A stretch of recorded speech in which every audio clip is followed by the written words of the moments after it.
The way we observe ourselves, the way we see ourselves observed and understood.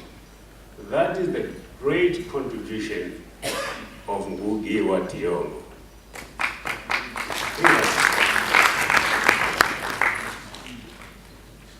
We will continue with analysis.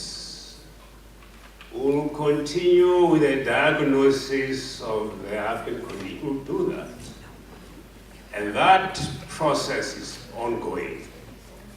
But I think the time has come, colleagues, that we should advance the discourse and say how, when I go back to my office at Univen, as the Dean of the School of Law, or as a Vice Chancellor, or as a student, how can we begin to institutionalize these ideas?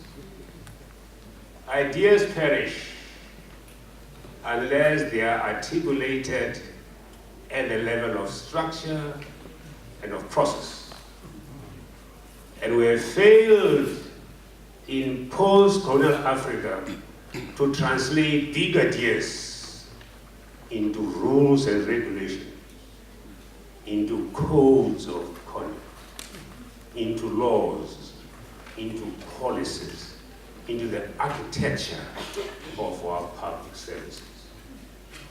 This is the direction I want to suggest, that building from one who gets it, let us move in this direction. And I'm very happy that let me just see, where do we start? One,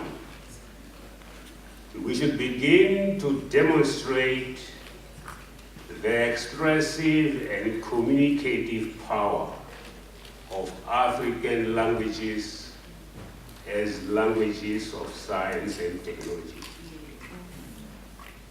Heidegger, Hegel, all the great philosophers of the West say that if you look at their languages, it's just repetition, recency, frequency, no imagination. That's why Hegel said, until such time that the Zulus have produced a Plato, we won't respect Zulu thought. Why? Because they failed to comprehend the dialectical relationships between cognitive, manual, and creative processes in our architecture, in our beadwork, in our fabrics, and in our plant science. That dialectical, they said, was the privilege of the West, because they failed to comprehend the science and the logic in our own practices. So let's begin to demonstrate that science, that logic, that dialectical movement between the mind and the body in how we do our work, how we build our houses, how we farm, and how we dress up. Two, consequently, I'm happy that I see a lot of academics here and students.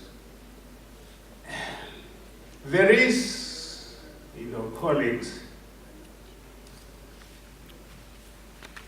always a fundamental tension between the experiences of Africans on the ground and the academic ideas and theories we use to interpret them.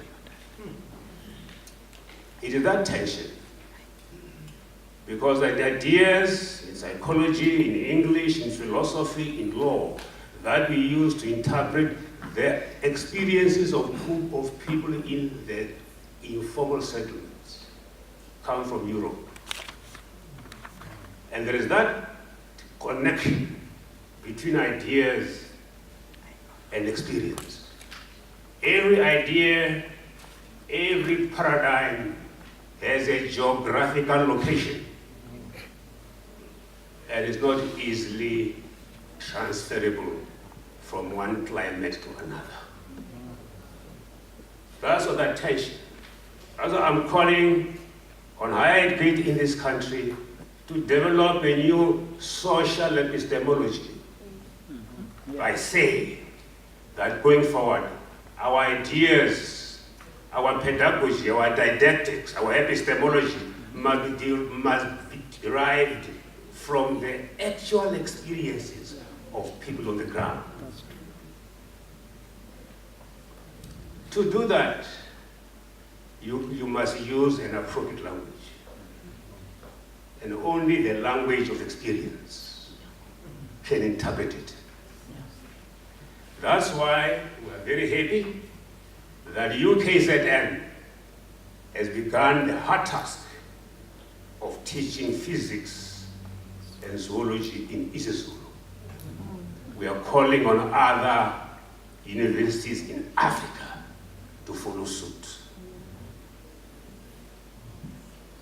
Not only universities, but African governments, and the AU has to know that the public policies, the laws, the governance structures, the rules and regulations, the codes of the very architecture of the way we run universities, that architecture must derive its language and norms from the African experience. That's important. The very cruel thing.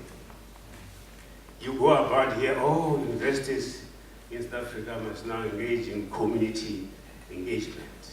That is teaching, that is research, and now we have added a third core function. And we'll move around, Thonoyandou, Sibasa, Njelele, interviewing informants. Then you come across a beggar eating from your own dustbin. And you as sociologists must interpret his feelings. You must interpret her perceptions, her intuitions, her sensations.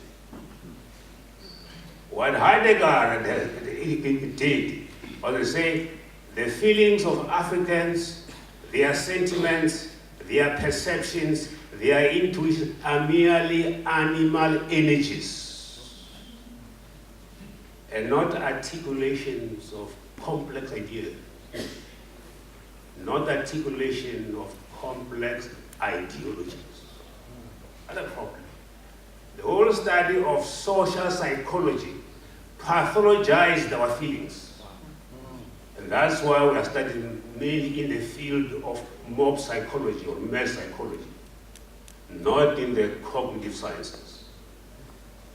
So I was saying it's important henceforth that the feelings and the perceptions, the very sensations of our people, that must be contained and conveyed in the language of the experience, not in the language of the passerby or the colonial anthropologist, the onlooker, the tourist.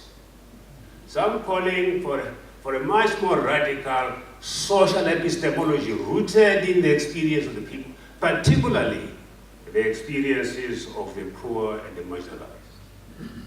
That's where higher education should go now. And let's move away from saying, oh, according to Karl Marx, according to Freud, according to Aristotle. No. According to the lived experience of the beggar in front of you. There is the epistemology. It's important. So I'm saying, Ngûgî, as you have taught us over the years, we need a new idea of knowledge. We need a new epistemology using African knowledge systems as a point of departure in a multicultural, polyepistemic world. We are not getting rid of the Jewish thought. We're not getting rid of Indian thought. We are saying, no, let this system stay with us, But our point of departure in the classroom will be the African science and technology. And then in the open, democratic curriculum space, African science will interact with other sciences. That's how it works.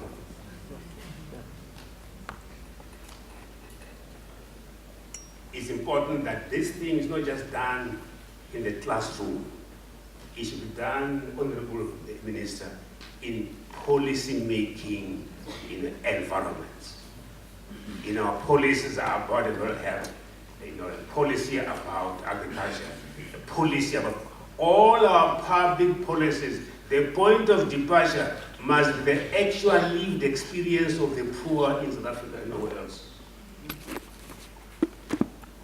For scholars, perhaps the day of saying, no, I'm a great scholar because I'm cited in international circles, read in Tokyo and Singapore, and those days might be over now. That kind of scholarship will earn its keep, will earn its faith in the authenticity with which it registers the daily experience of the people, where you live. I think it's important that, so in that case, language provides the lens in terms of which we see, we observe, and understand ourselves.